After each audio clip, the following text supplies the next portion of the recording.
Hi, my name is Merrick Mornowak, and I know that as a kid, I don't get many opportunities to help with something big.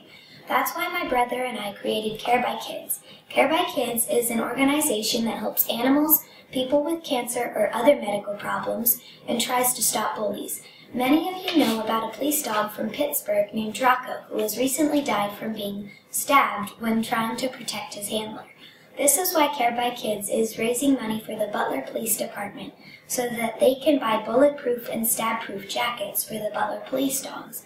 We need you to help us raise the money by donating to Butler County Humane Society, 1015 Evans City Road, Renfrew, PA 16053, and tell them that you are donating because Care by Kids told you about it.